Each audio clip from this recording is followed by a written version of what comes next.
Di hari ini, hari Senin, awal pekan gelaran ke-23 Januari 2023 ya. Ucapan temani Anda bersama Ustaz Susilo Tomo saat ini sebagai narasumber kita dari Kementerian Agama Kabupaten Akut Timur.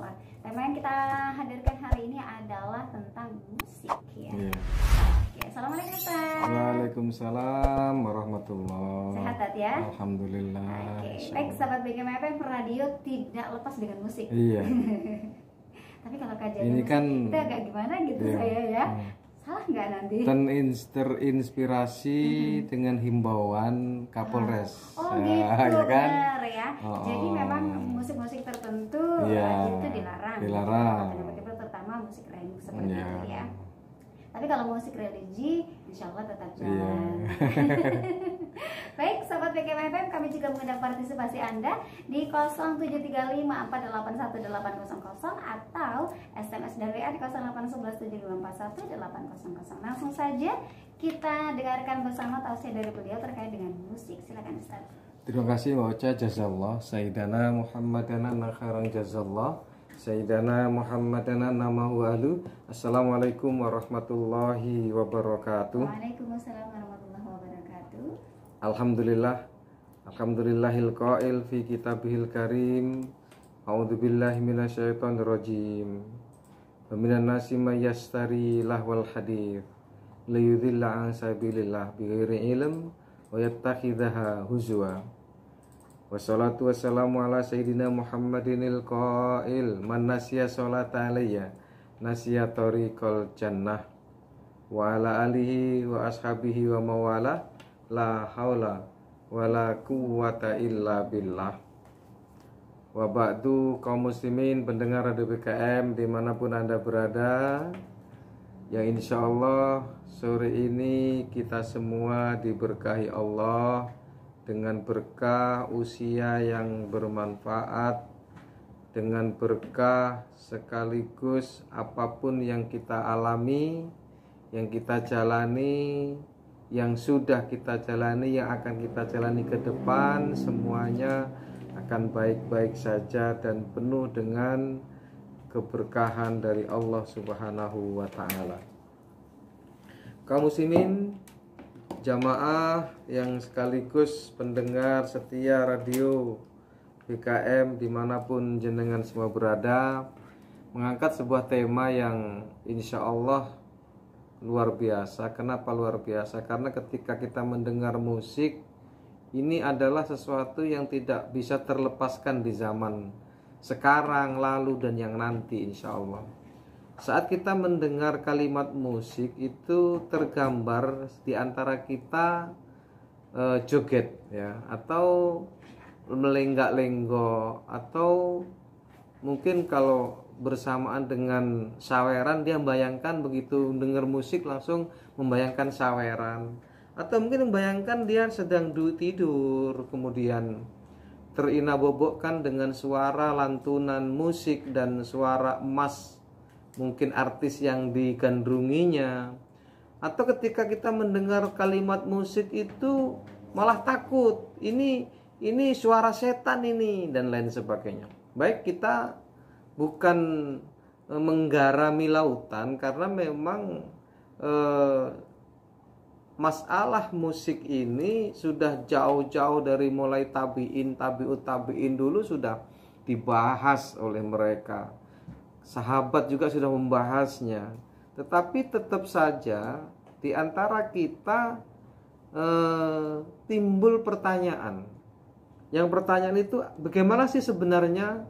Kalau kita memandang bagaimana sebenarnya dan mencari jawabannya, maka tidak akan pernah ketemu. Kenapa? Karena ini adalah masalah fiqhiyah, khilafiyah fiqhiyah. Siapa yang bilang? Yang bilang adalah Syekh Ali Jum'ah. Syekh Ali Jum'ah ini adalah mufti Mesir yang sangat masyhur, yang luar biasa keilmuannya sampai disebut mufti. Mufti itu yang memberikan fatwa. Kalau di Indonesia seperti Majelis Ulama Indonesia, tetapi mufti di Mesir itu lebih tinggi derajatnya, bukan derajatnya ya, tapi makomnya dibandingkan dengan negara. Artinya ketika mereka berfatwa, maka negara harus menjalankannya.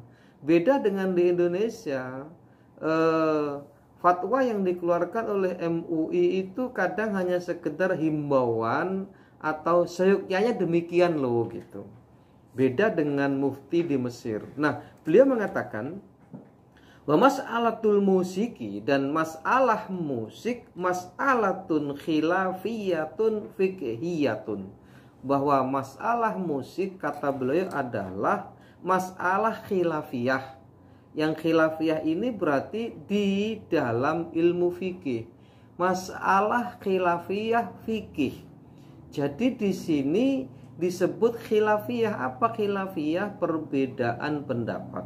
Walaisat fi usulil akidah, dan perbedaan pendapat di sini tidak menyangkut akidah, tidak menyangkut keyakinan, tidak menyangkut tauhid. Bukan perbedaan antara Tuhan itu satu, Tuhan itu dua, tidak.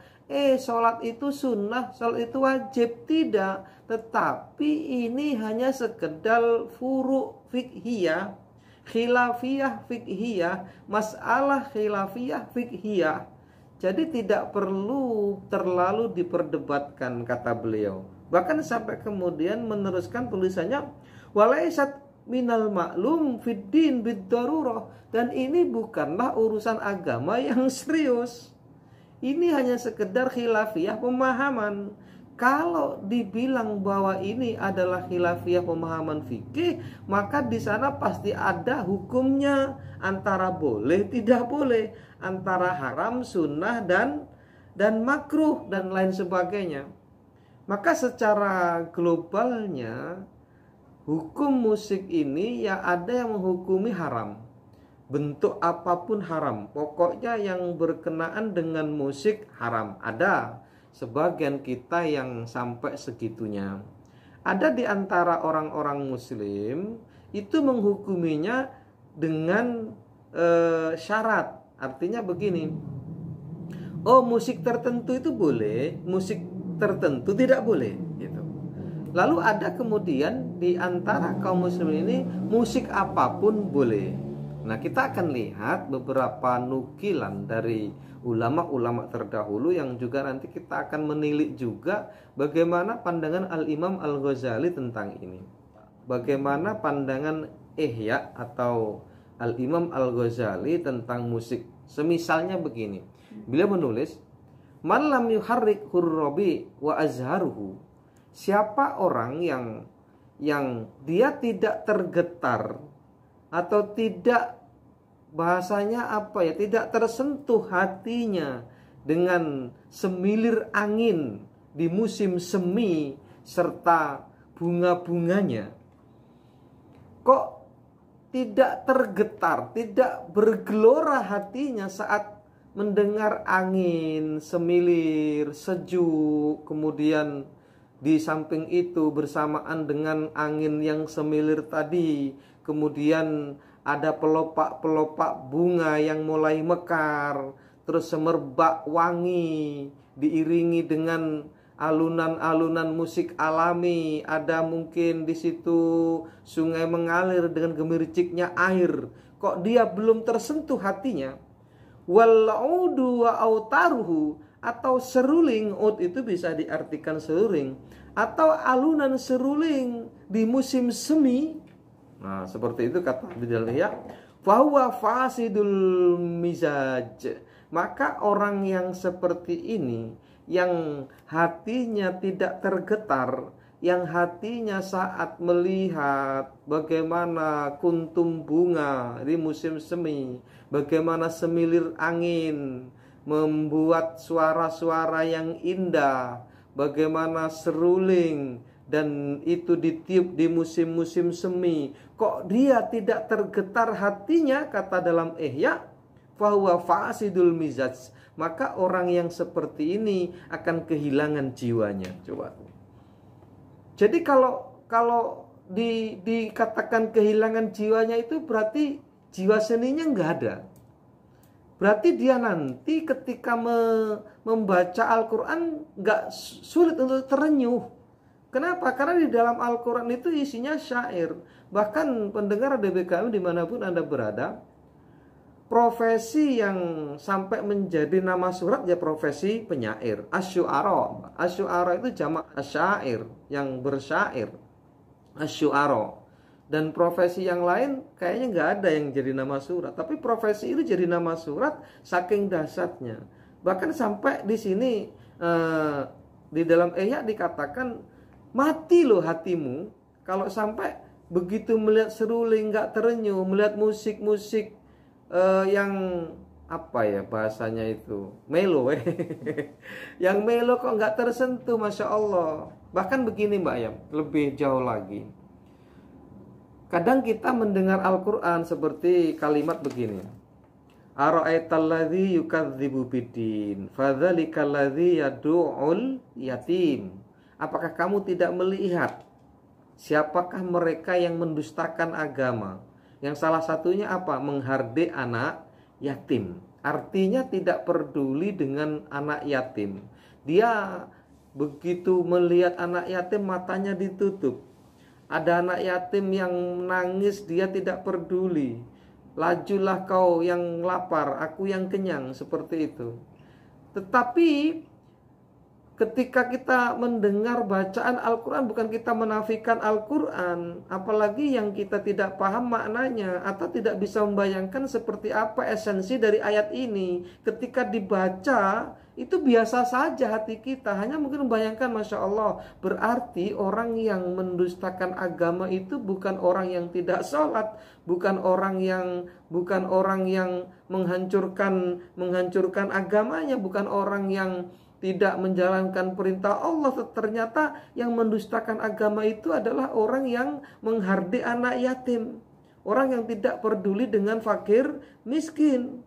Dia terenyuh, tapi terenyuhnya beda saat mendengar nyanyian anak yatim. Bayangkan kalau kita pas lagi di acara santunan anak yatim, itu biasanya panitia membuat acara yang spektakuler, yang tidak terasa mata kita menetes. Air mata kita menetes, Mbak. Bagaimana di situ dikisahkan seorang anak ditinggal bapaknya, lalu kemudian dia dengan hidup serba kekurangan, lalu kemudian dialunkan musik-musik yang berkenaan dengan yatim. Contohnya apa? Yatim piatu. Itu langsung terenyuh kita, Mbak. Sama halnya dengan tadi ketika kita melihat bagaimana Imam Al-Ghazali mengatakan bahwa mati hatimu kalau nggak bisa menikmati suara desiran angin.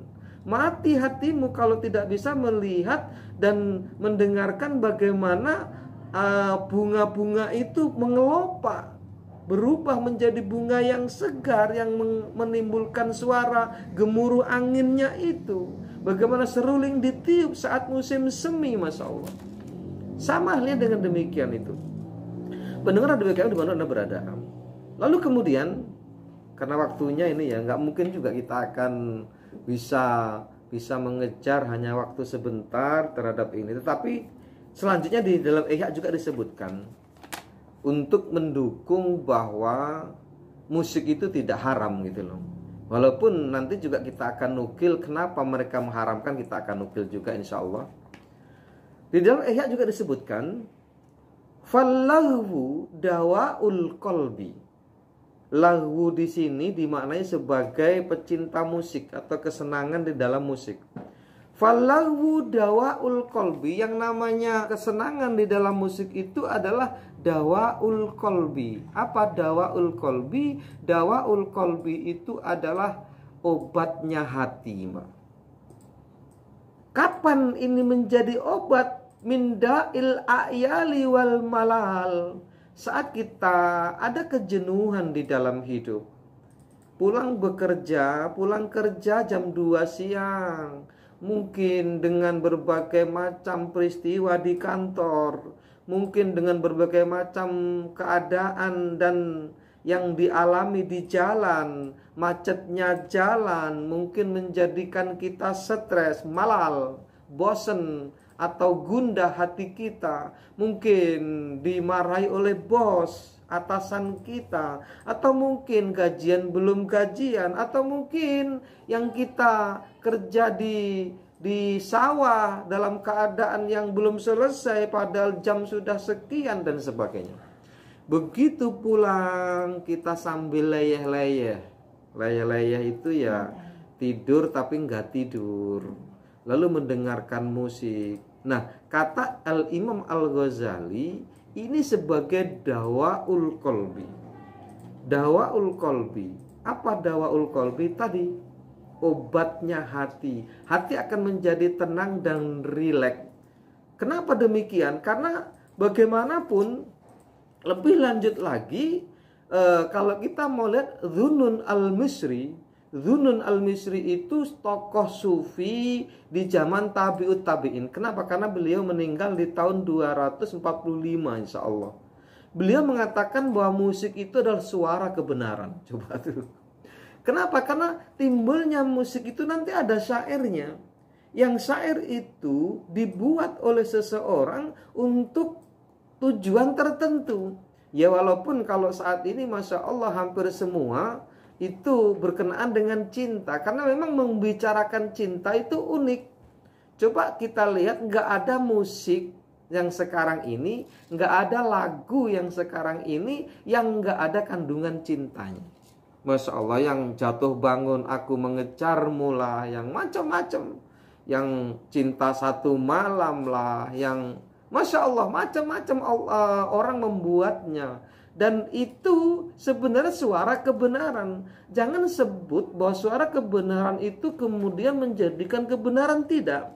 Misal di situ ada pesan tentang misal cinta satu malam, ya jangan kita mengikuti cinta satu malamnya, tapi ini suara kebenaran untuk kita untuk tidak diikuti. Jadi Dhunnun al-Misri ini sampai mengibaratkan atau memakomkan atau memposisikan musik itu sebagai suara kebenaran. Kenapa? Karena proses terdengarnya musik dengan alunan syairnya itu sudah melalui proses yang panjang. Boleh jadi dia sekedar angan-angan, atau mungkin kejadian yang sesungguhnya, atau mungkin melalui proses eksperimen. Ada lagu itu tercipta bukan hanya sekedar satu hari, seminggu itu kadang belum jadi. Ada lagu itu yang diciptakan oleh penciptanya itu sampai 1 tahun baru rilis di permukaan, kemudian direkam dan disebarkan begitu. Ada nilai-nilai jiwa di sana. Ada penjiwaan di sana. Dan sekarang memang berbeda sekali pendengar DBKM dimanapun Anda berada.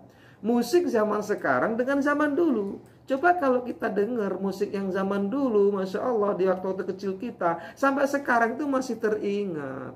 Bagaimana musik-musik yang enggak seperti saat ini, yang sekarang dilarang oleh Mapolres Oku Timur dan Sumatera Selatan tentang aliran musik elektro, remix, DJ, dan house. Itu kan dilarang itu, Mbak.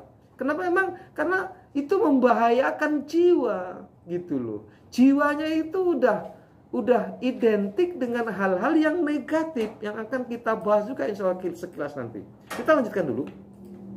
Min dawail ayali wal mal wa yambagi ayyakuna mubahan. Makanya Al-Imam Al-Ghazali setelah melihat bahwa musik itu sebagai obatnya hati, maka jangan dilarang. Hukumi saja mubah. Mubah itu apa? Mubah itu boleh. Walakin la yambagi an yastakthira minhu. Tetapi seyogyanya jangan juga terlalu banyak mendengarkan musik. Sekedar jangan sampai tidak. Ketika kita memang dalam keadaan penat hidup kita hari ini, kita sedang dirundung duka hari ini, bolehlah, kata Al-Imam Al-Ghazali, untuk mendengarkan musik sebagai pengobat hati. Tetapi jangan sampai terlalu banyak.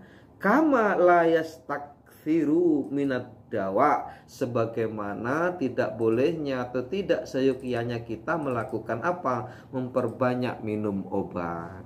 Artinya apa? Karena memang musik itu adalah obatnya hati, jangan juga terlalu banyak minum obat, akan juga berbahaya. Jadi ihya itu pendekatannya kepada pendekatan kemanusiaan, bahwa manusia itu ada kecondongan, bahkan mengatakan di sana mati hatinya kalau mendengar musik, tidak terperangah hatinya, tidak tergejolak hatinya gitu loh.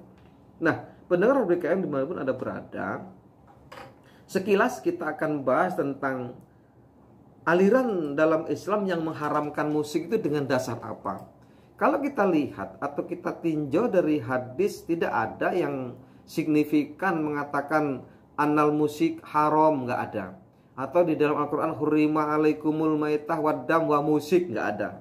Tidak ada satupun ayat yang menyebutkan tentang musik, tidak ada. Tetapi di sana penafsiran, dan mereka orang-orang yang mengharamkan musik, aliran dalam Islam yang mengharamkan musik itu memakai ayat ke-6 dari surah Luqman yang kita baca tadi. Wa minan nasi may yashtari lahwal hadits. Dan dari manusia, dari sebagian manusia itu mereka menggunakan, membudayakan juga boleh yashtari itu.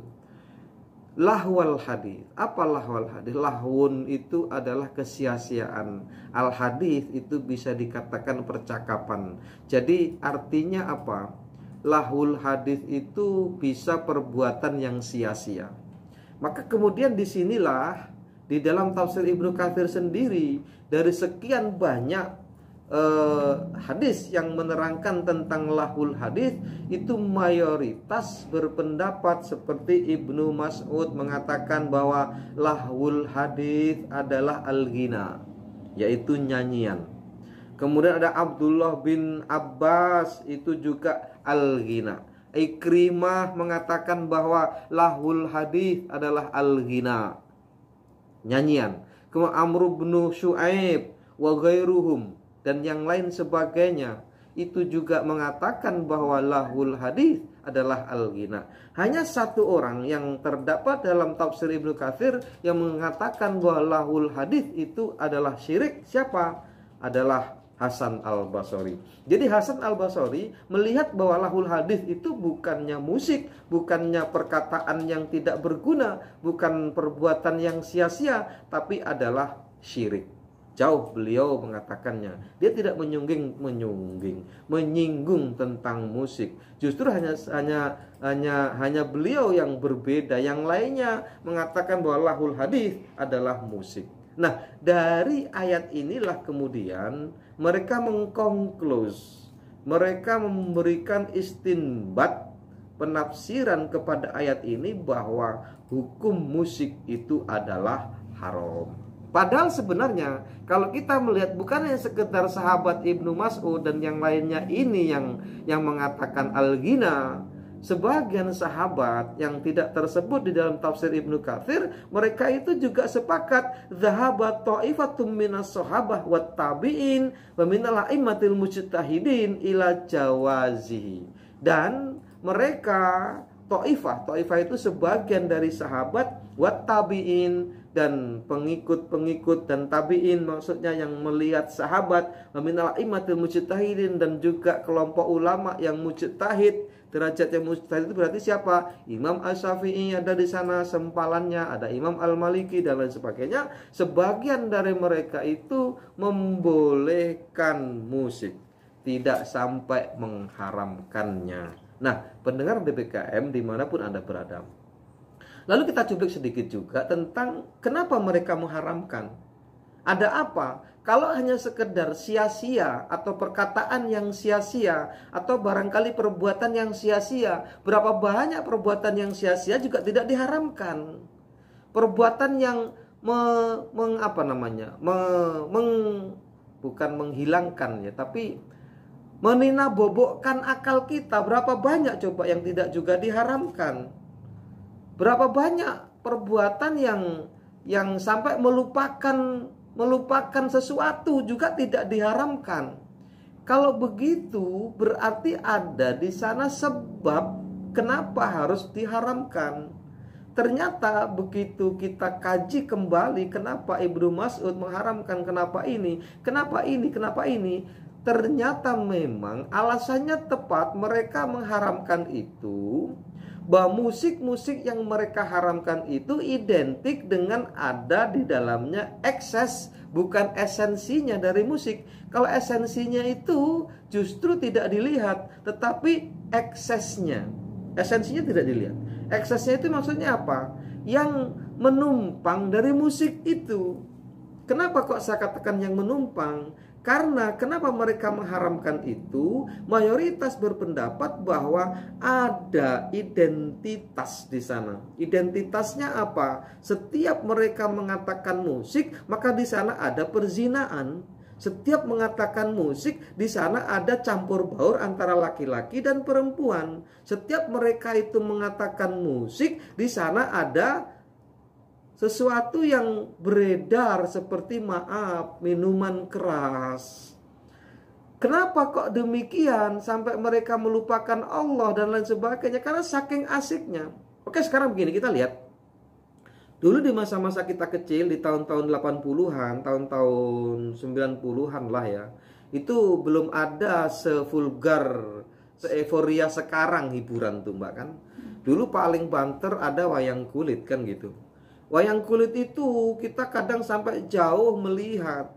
Wayang kulit itu kita berangkat setelah asar, itu berangkat. Nanti sampai di tempat setelah maghrib. Itu menunggu sampai jam 9 baru mulai. Sudah berapa sholat yang hilang tuh.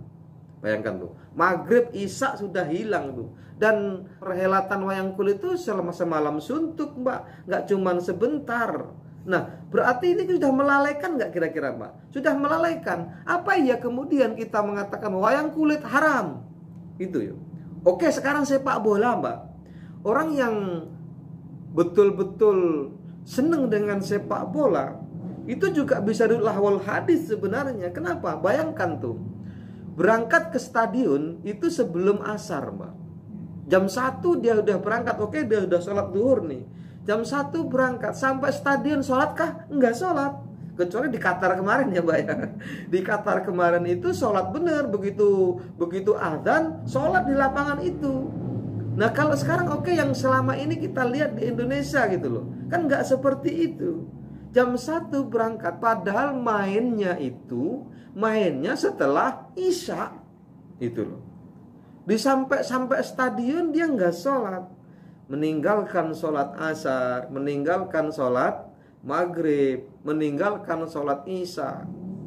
Apa ya kemudian kita sekarang pokoknya sepak bola haram kira-kira. Nah, pendengar BKM dimanapun Anda berada, maka kenapa kok di dalam tafsir Ibnu Katsir banyak ulama yang mengharamkan musik atau lahwul hadis itu digambarkan sebagai musik? Karena ketika mereka mengatakan musik dan mendengar kalimat musik, itu yang dibayangkan adalah minum-minuman keras di dalamnya. Di situ ada sawer menyawer. Sekarang aja udah mulai marak ini Mbak, sawer menyawer. Yang nyawer itu sengaja ditaruh di punggung sebelah kanan, nanti biar muter ke sebelah kiri, biar nanti nyentuh di situ dan lain sebagainya. Bahkan dulu waktu kecil-kecil kita itu kalau ada organ, kalau dulu bukan organ, orkes Mbak. Betul-betul bukan sekedar pakai organ gitu, betul-betul ada gitarnya, ada kendangnya. Itu kalau nyawer itu sengaja banget Mbak, nyelipkan nyelipkan uang di payudara si artis. Coba tuh. Itu berebut, semakin besar yang sawerannya tadi, itu semakin lama tangan di dalam payudara. Ini yang membayangkan, inilah yang kemudian musik itu diharamkan. Seperti itu Mbak. Jadi ketika mereka mengharamkan itu, ternyata kalau diteliti ada sebabnya ini. Nah, kalau kemudian musik yang ketika kita mendengarnya kok menjadikan kita terenyuh untuk beribadah, why not? Ketika kita mendengar musik itu bertambah jiwa keimanan kita, why not? Bahkan Ar-Rumi, siapa? Jalaluddin Rumi, yang punya torekoh yang diikuti oleh orang sak dunia ini, yang salah satu torekohnya apa? Dengan berputar itu nama, itu Rumi itu. Itu justru mengajarkan kepada anak muridnya, kepada pengikutnya tentang seruling. Bahkan mereka itu begitu awal-awal mengenal Rumi, itu justru belajar seruling. Kenapa? Karena zikir mereka itu harus bersamaan dengan alunan seruling. Padahal banyak hadis juga yang mengatakan bahwa seruling itu haram. Tetapi ini juga perlu dibahas. Kenapa kok justru Rumi pakai mediasi seruling? Padahal ada banyak keterangan al-mizmar itu adalah haram. Yang kita tidak akan sampai ke sana karena kajiannya ini terlalu singkat waktunya. Artinya bahwa Rumi itu pengen kebebasan jiwa. Dia pengen menyalurkan jiwanya dengan seni. Dia pengen wusul kepada Allah itu dibarengi dengan lantunan jiwanya. Jiwanya itu betul-betul bukan terpaut sih, tapi lebih cepat wusulnya. Gini loh Mbak, wusul itu sesuatu rasa. Dia nggak bisa dibayangkan. Setiap hamba itu punya martabat sendiri-sendiri, punya makom sendiri-sendiri terhadap wusul itu. Nah, wusul kita orang-orang awam seperti apa?